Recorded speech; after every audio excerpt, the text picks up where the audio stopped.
true business integrity in a box-ticking world. We'll explore how businesses can go ahead compliance to integrate integrity into their practices. Allow me to introduce our distinguished panelists for the discussion. Please join me in welcoming our esteemed panelists and moderator to the stage. Ms. Avril Ludwig, an independent non-executive director and an experienced forensic auditor. Ms. Rukshani Vanigasekara, an attorney at law, currently the senior manager corporate legal at Cargill Ceylon PLC. This dynamic discussion will be expertly moderated by Mr. Gauthaman Balachandran, whose wealth of knowledge will guide our exploration of this critical topic. Please join me in welcoming our esteemed panelists and the moderator to the stage.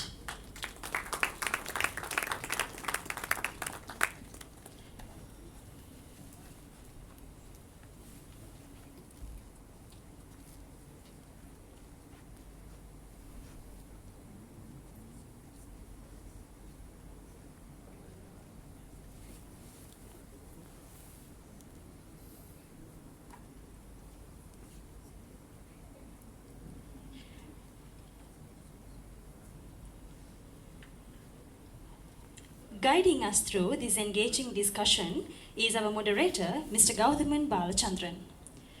To introduce Mr. Gauthaman is an attorney at law and currently the Chief of Party for Transparent and Accountable Governance, a USAID-supported project working on anti-corruption issues. He has experience working with local and international organizations on humanitarian development, governance, and rights promotion areas in Sri Lanka. Without further ado, I now hand it over to the proceedings to Mr. Gauthaman Balachandran to introduce the esteemed panelists and to lead the discussion forward.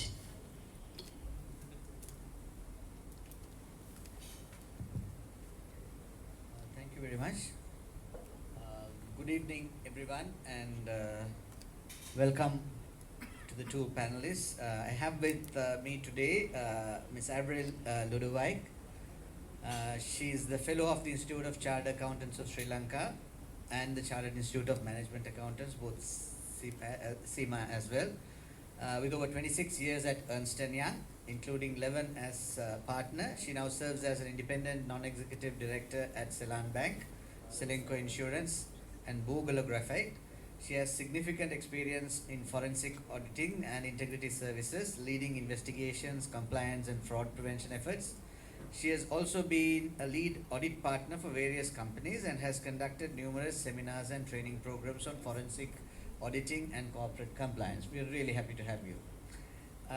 Accompanying her is Ms. Rukshani Vanigasekara. She is an attorney at law in Sri Lanka. She currently serves as the senior manager corporate legal at Cargill's private PLC. She holds an LLM from National University of Singapore, specializing in intellectual property and information technology law. She also has an LLB from the University of London and a postgraduate diploma in corporate law from the Institute of Advanced Legal Studies. She is an active member of the Asian Patent Attorneys Association and currently serves as the Emerging Rights Committee as the representative of Sri Lanka's recognized group. Welcome both of you. I think we have a fairly short time to explore this complex issue. We have been presented with the stark fact, which not that we are not familiar with, of the prevalence of corruption in the private sector. But now I think we would like to move the conversation and discussion on how do we deal with it, or how do we kind of address it. And she did in her final presentation in terms of moving forward or in recommendation. The first two kind of really gives us a springboard for this conversation. Namely, on the one hand, setting up systems of compliance, and on the other hand, improving the business integrity or the business culture. So those are kind of two important recommendations that have come out. So if we are to further explore that, which we will be doing, may I kind of ask you to set the tone, or start off by what you understand to be kind of approaching it through an integrity prism versus approaching it through a compliance prism. How do you kind of differentiate between the two? And how do you differentiate between mere compliance, box ticking kind of exercise, as the panel title says, versus kind of fostering genuine business integrity? May I first ask Avril? Okay. So I must say that Michelle's research was pretty comprehensive, very thorough, and I think she has covered most of the points. Integrity should be at the very heart of the business, and she mentioned tone at the top. So that is the mantra really, where the board of directors, the senior management should be committed to not just compliance but building integrity into the organization. Because any organization can be compliant and still pay a lot of bribes, because accountants are very clever at hiding it in the books, right? Integrity has to be at the heart, where directors are committed to, and they should first understand what corruption is. It's a wide definition, and so many areas are captured under that. And they need to understand that each of those areas should be basically addressed in the organization, and training, continuous training, which Michelle mentioned, right? And also sanction the people who are found to be non-compliant, who have indulged in corruption. So that's in a nutshell. Same thing, Rukshini. How do you see it? How do you differentiate between the compliance part of it, and and the integrity kind of culture aspects of it? Okay. Firstly, thank you to TISL for inviting to be a part of this panel discussion, and congratulations on the launch. As Avril mentioned, it was quite comprehensive, the presentation, and very interesting, and most points were covered, which we would be also touching on. But in terms of integrity versus compliance, if I were to very simply, in simpler terms, explain, I would say integrity is more driven by a moral compass, and it is doing the right thing even when nobody is watching. As opposed to compliance, it's more rule-based, where you have to follow the laws, regulations, and policies, whether set by an external body or an internally for governance purposes. But if you don't comply, there's always like a consequence, either like a legal sanction or organizational repercussion. So while compliance and integrity both are important in an organization, just mere compliance, I would say, sets sort of a culture of minimalism, if I may say. It would sort of make the employees do the bare minimum to ensure that they're compliant, but not necessarily promote a culture of integrity. If I were to sort of further elaborate with a very simple example, say a company has a zero gift giving policy, and employee A is approached with a gift by a supplier, then that person would say no to it because there is a policy, plus it's the right thing to do. But another person may say no to it merely because they're fearing punishment, not because their moral, internally, their ethical standards say that it's the wrong thing to do. Because secretly they may think that, oh, what if I took it? What would be the benefits I get? So integrity and compliance, I would say integrity is much broader, and integrity is the way to go in an organization, and that should be established. There should be a balance of both. A person not necessarily, I would say, has integrity just because they're compliant. So you have to foster the culture of integrity, which is beyond compliance, which we are discussing today as well.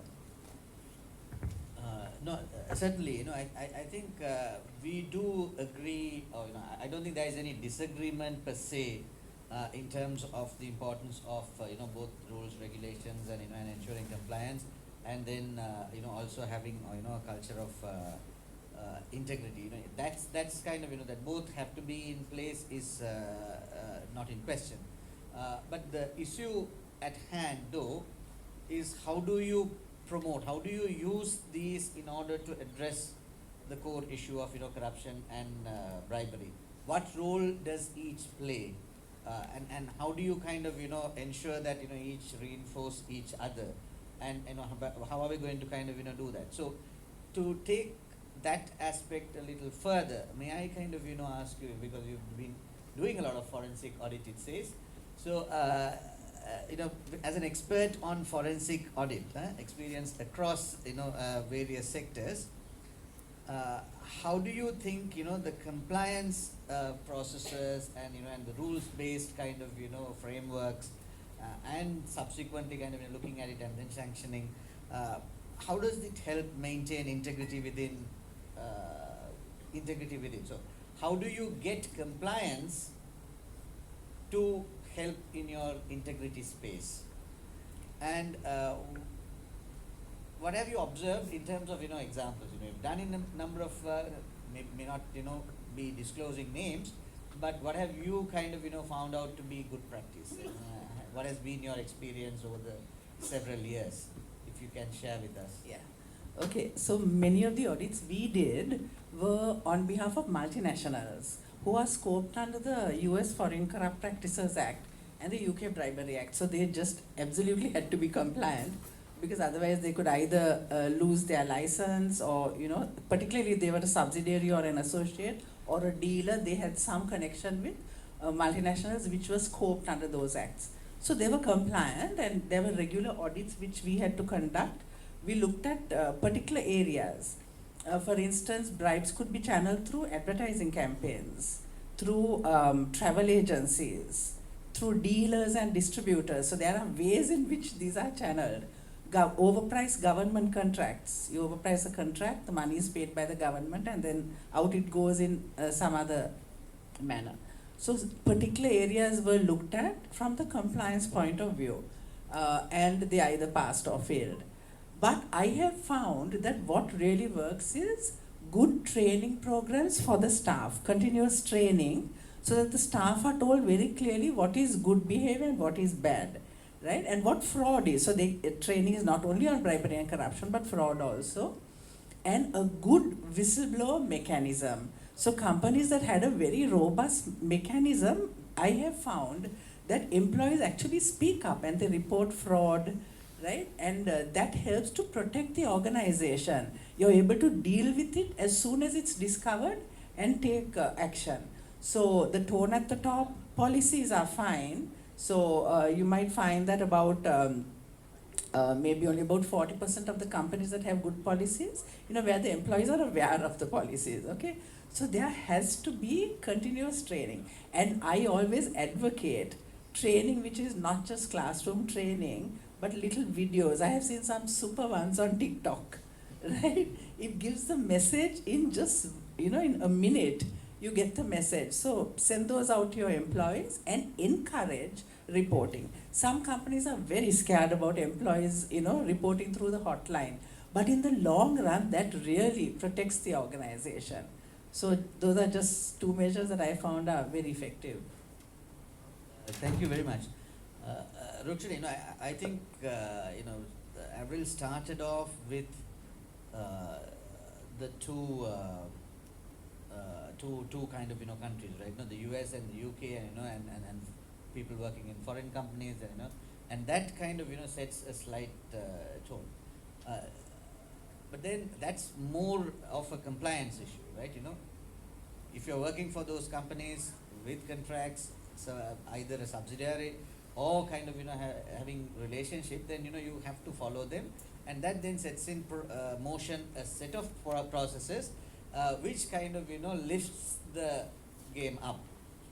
In the absence of that, right, the same Sri Lankan people, same Sri Lankan kind of, accountant, finance people, marketeers, working for Sri Lankan company, in the absence of, that kind of a hold, in the presence of only the Sri Lankan legal framework,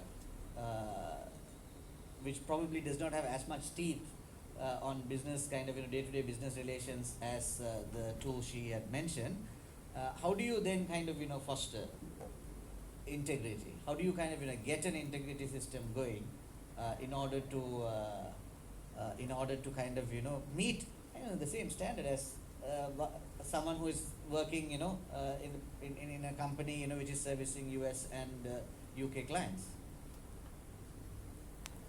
Good question. I would start off saying the same thing as Avril said, irrespective of whether it's an international company or a local company.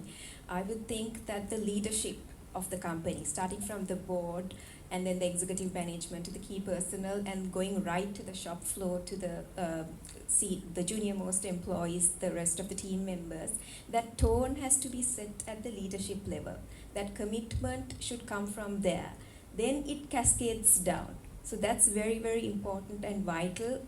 Whether you're a homegrown Sri Lankan company or whether it's an international company, I don't see the difference in that sense. If there's a strong leadership, I could say from the personal experience, from how it is set at the leadership level and there's monthly meetings and it is continuously communicated at that same core values of the organization is continuously spoken of and cascaded down to the next level of team members. So that's very important.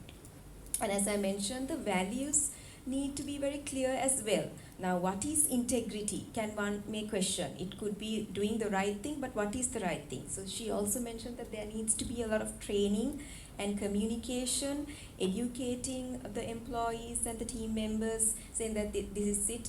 In our company, we have an online training platform. I've mentioned this in previous instances as well, where there are very interactive options. It's not just for these corruption-related things. For any company training programs, there are quizzes where you match the pictures. So not just like a classroom session, it's more interactive. Anybody can access it on their phone, just logging through your employee code. That's one way of sort of doing training in a more fun way where you absorb it, because not everyone might have the same level of comprehension, but everyone should be able to differentiate between what is right and wrong and not to engage in corrupt practices, but we should be very mindful who the audience is at different levels, how you feed in that information. So that's one thing, training and education. And you have to have an open system of communication where everybody should feel comfortable. If they see something unethical or if there is anything, they should feel comfortable and free to reach even the senior most management. So there has to be, again, like you mentioned, a robust whistleblower policy. If there is a negative connotation, once I heard another company saying that they call it the speak up policy. So you could call it either way, as long as you sort of educate them and say that this is there and you have the option of coming to the management or whoever, the ethical committee, then that's a good way of sort of promoting integrity and ethical behavior.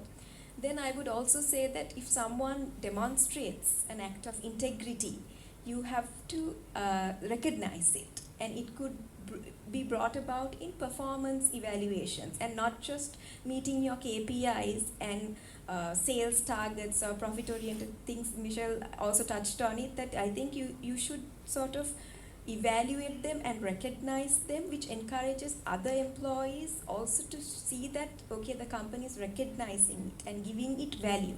Otherwise, one would think that, okay, why am I doing something whereas the other person is doing something wrong and getting away? So that's very important as well. Then transparent policies and procedures should also be there. I would also say that there should be engagement with stakeholders to understand what they expect of companies to be ethical. The company alone just deciding, thinking that this is the right way to go may not be the approach. So we have to be attentive, give that ear to others and see what would be the best way forward and incorporate it into your day-to-day decision making or sort of day-to-day operations. Integrity should be integral to the operations is what I think, and it should be more of a way of life, whether it's the corporation or whether it's the public sector or individuals. My personal belief that it should be embedded into one system, so then it becomes the norm than the exception. Certainly, it's kind of getting that culture kind of going. Before I open up, and as the audience, maybe having a few questions, you can think of a few questions. Let me kind of ask a quick question to Avril. In that, these measures are done in a context, right? So this company is not an isolated kind of unit. It's competing with other companies. It is competing in a sector. So in that kind of an environment, where there is a race to the bottom tendency, then holding or being a company with integrity may give you the awards at the TISL function, but then the bottom line kind of kicks in fairly soon as well, right? So they have to be dealing with the customs, they have to be dealing with the excise department, they have to be dealing with whole range. So how do you see that kind of what do you see the role of collectives? How do you see the business, a conducive business environment to be fostered in the sector? How do you see that, and have you had any experience discussing those? Yeah, so certain sectors, of course, are very prone to corruption. One is the construction sector, and so they do have a chamber of their own, and they should work together, because the larger construction companies may not necessarily have to indulge in corruption, because they would anyway get their tenders. They get paid directly by the ADB, and so they are fairly okay when it comes to their business interests. But it's all of the smaller entities who feel that they have to pay a bribe in order to secure a contract. So perhaps they can work with their chambers to collectively bring in this culture of integrity into that sector. So certain sectors, I mean there are others also, I will not name them all, they could work collectively to basically say no. And if everyone says no, then no will happen, right? So we can bring in a culture of integrity. So I mean recently a lot of people have been pushing for like stop corruption, but they don't realize that corruption is right at home. So I would say there are 22 million corrupt people in this country. They just need to understand where they are corrupt and stop that. Bribing of a principal to get the child into school, it starts with that. So all 22 million have to look within and see what they personally need to do to stop. So like this, the chambers have to work together and say that we will not do it, and protect the smaller businesses also within their enclave. Oh, good, thanks for those points. Now may I open the floor for questions. While there may be larger kind of rules, regulatory kind of framework, training and awareness, whistleblowing practices, and the culture of integrity, there are various kind of aspects to getting each company to improve its performance as far as this thorny issue or area is concerned. We have two people who have been part of addressing that, and who have very good experience in addressing that. So if there are, including some TikTok suggestions, so if there are any questions that the audience have to the two panelists, this is your time. Can I? Yes, Krishna. Right? Yes, hi Gautaman. And thank you for the very interesting conversation. My name is Krishna. I represent an organization called Strategic Inspirations. Quick question to the panelists, but also to the moderator. What role do you think civil society can play in holding the private sector accountable? And by civil society, I mean broader, not just organizations like TISL, but more broadly. Thank you. Would one of you like to take that question? Lakshmi or Avril? Yeah. Yeah, so very simply, a civil society has to speak up when they see acts of corruption. I think on the CEOBOC hotline also they can report this. Recently I had a problem. I had to get my survey plan approved. It took 4 months, and then I was asked a bribe. So I said, I don't pay bribes, I don't receive bribes, I'm very sorry. And finally it went through the process. So perhaps civil society needs to speak up. Many people told me, you just got to pay it, you'll never get your survey plan approved. And I said, no, I have never done it, I'm not going to do it now. So I think people have to just take that stand and get together and report acts of corruption on the CEOBOC hotline. Yeah, so that's my very simplistic solution.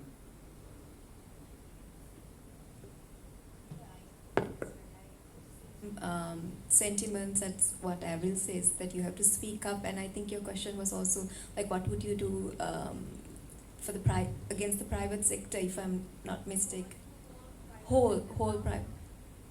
So yeah, speaking up and complaining and ensuring that your complaint is heard, and then the actions could be taken from there on, is what I could also say. Since you also asked whether the moderator has a view on it, yeah. No, I think the civil society could play a number of roles, right?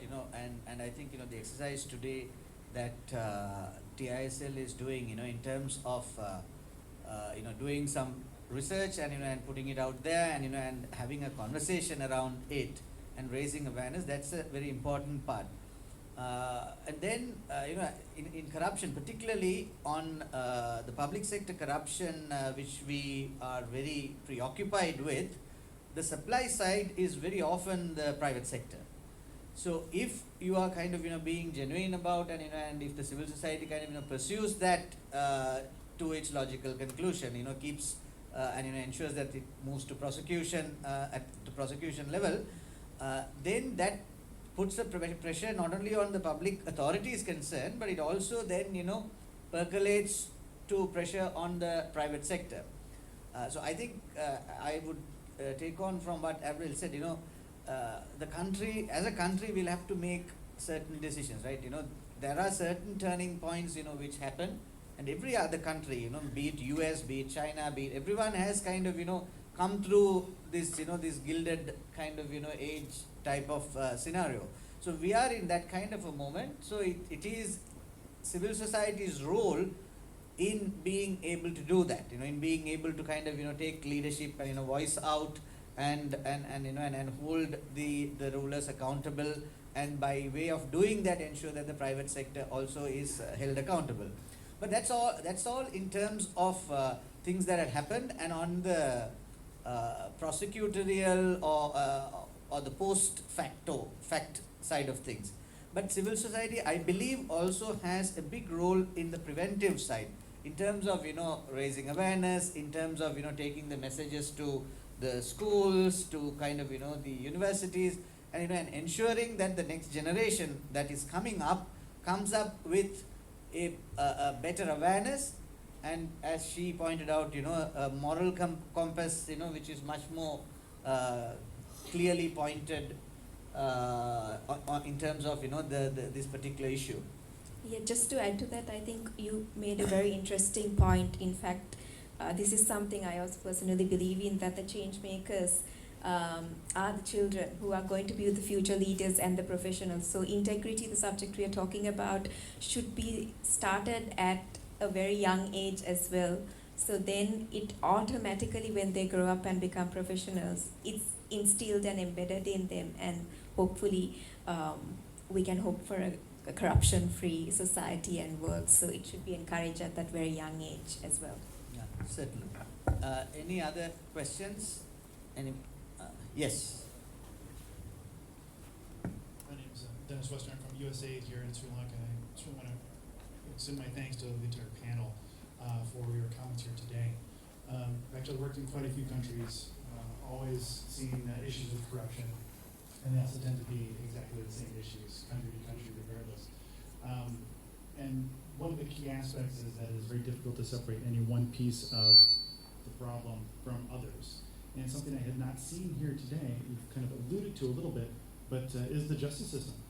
And I'd be very curious to hear your comments on like the role that the justice system can, does, and should play in fighting corruption here in Sri Lanka.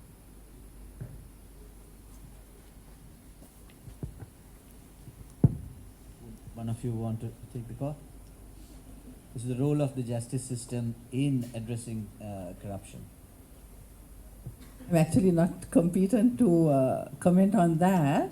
I know that many of our cases of corruption never went to the courts at all. They were never reported because a criminal case would take over 10 years to even get to the courts. And sometimes our report would have gone into storage and we couldn't even find it when the case actually did finally end up in court. So I would just, as a layman, I would think that there has to be a huge improvement in dealing with these cases, concluding them very quickly. So perhaps a lawyer may be able to better explain that. Yeah, sure. If you have any points to add, please. Yeah, sure. I would say the justice system, it's not perfect. There could be rooms for improvement, and there are delays. But it is of recent we see that there are more cases which are being addressed and being brought to attention, and in the news we see that there is more proactive action being taken. But having said that, I would say that there's hugely vast improvement for people and the justice system and the lawyers and everybody to take an active step and to ensure that the law is enforced. Not just that the statutes and the acts are there, but it should be also enforced and active measures are taken for enforcement. In terms of corruption, I recently read that there have been many cases, but however most of it have not been gone to, like they've closed it. They have not sort of taken the next step. Now, why has that happened? Because there had been intervention in between. I'm not too sure, I can't comment on that, but I agree completely that the legal system, being in the profession as well, that there needs to be improvement, but I see a positive step towards it. I hope it would continue. Certainly, the justice system does have a role, but the confidence in the system, based on past experience, does not seem to be, very high. But currently, the mood is positive in that the legal framework, the new Anti-Corruption Act, the legal framework that it has now given, it empowers the CIABOC much better. And there are a few more laws, which are also on the pipeline, including the Proceeds of Crimes Act. So we're looking at a fairly, robust framework. And then the in the past, the cases that were withdrawn, there were a lot of allegations of meddling or influencing that had prevented the cases from proceeding to their logical conclusion. So given the mandate with which this new government has come, maybe there would be increased attention to this, which can kind of see a gradual improvement over the period.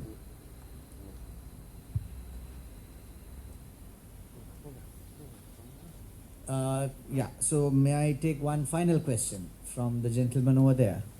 Can you identify you by name and?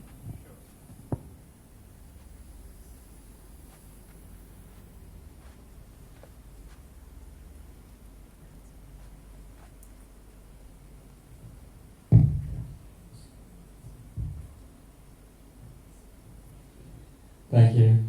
Sorry, I didn't know it was the final question. I'm feeling a bit of pressure. But I was just curious, so firstly, sorry to identify, Kaif Saleh from the UN Global Compact, Network Sri Lanka. So from a little bit of the studying and research I have done, there are some interesting cases where technology is being used to sort of combat corruption. So for example, /G, so software as a service of government, so tracking systems, even blockchain is being used, and there is some talk, while I'm no expert, of artificial intelligence algorithms being able to be used for monitoring as well. So the technology is there, but I think the obvious concerns are things like human rights, privacy, and also, of course, political will for either government or top-level corporates to take up this sort of monitoring. So my question is, do we have that environment now? And if we don't, how could we get there so that this sort of technology could be potentially adapted? Because there are a lot of success stories abroad. Thank you. One of you want to take on?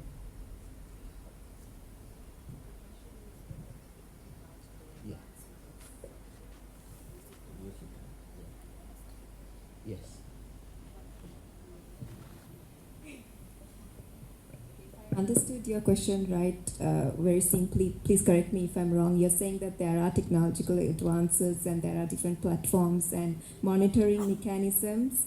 and whether that could be used to monitor corruption and what is the risk of privacy and data protection, whether the companies have those practices in place and what can be done. Are we already tech savvy and are we in a position to sort of adapt it? Did I get the question right? Sure. That's right, okay.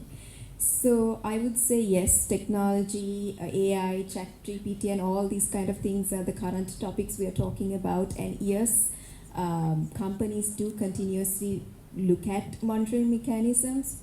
Personally, at the moment, we don't engage for monitoring corruption. There is no involvement of technology, but of course, in other aspects of the company, we are using it in terms of privacy and data protection. There are measures taken by the company to ensure that it is well in place, and there is a policy to ensure there are safeguards. So if we were to implement such a system to sort of stop human intervention and have a system to monitor corruption, prevent fraud, I suppose the safeguards are in place, and that might be a good way to go, but we are not there as yet, hopefully in the near future. And that's also a good kind of, plug to the report, because I saw that one of the recommendation is digitization and digitalization. So certainly, there is room and scope for us to improve, on that area. Just before I close out, is there any final thoughts that you would like to leave the audience with? Avril? So back to the beginning, where integrity starts with each one of us, 22 million people in this country, all standing up to say no to corruption, and to understand the different ways in which corruption actually happens. It's not just paying a bribe or receiving a bribe. It's a promise. It includes a promise to pay, or you imply a payment after an event, not just before getting your plan passed or whatever, but a reward after that. That also can amount to an illegal gratuity. So understanding what exactly is corruption is important, and collectively standing up in our own organizations and as individuals, just saying no. If we all do that, we would definitely advance several steps in this country. I would just say probably one thing, saying that combining a structure of compliance-based ethics guided by morals and integrity-based ethics, companies and organizations can create a robust ethical culture which is also sustainable. It's just not merely complying, but it would be sustainable, and it would continue to grow in the business, and those values will be created. And as I initially also said, integrity should be integrated into the company, and it should be the way of life rather than the exception. Thank you very much. May I take this opportunity to thank both our esteemed panelists. Thank you very much for your time and thought, and for the audience for patiently listening and for the interesting questions. I hand it back to TISL.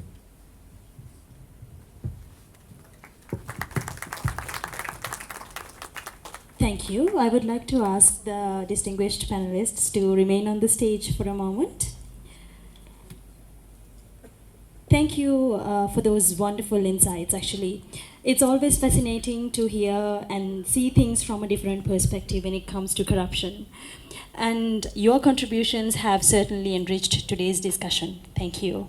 To acknowledge and express our gratitude for your valuable knowledge, I would like to invite our Senior Manager Finance and Operations, Prashant Dimel, to present the tokens of appreciation to our esteemed panelists, Ms. Rishani Banigasekara, Ms. Avril Ludovic, as well as to our moderator, Mr. Gauthaman.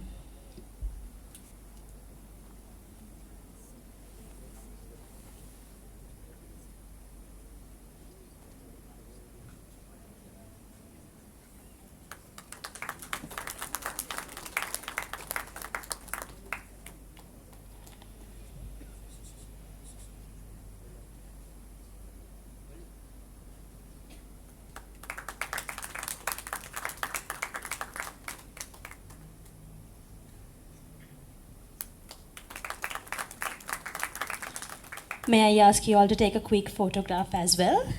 Prashant.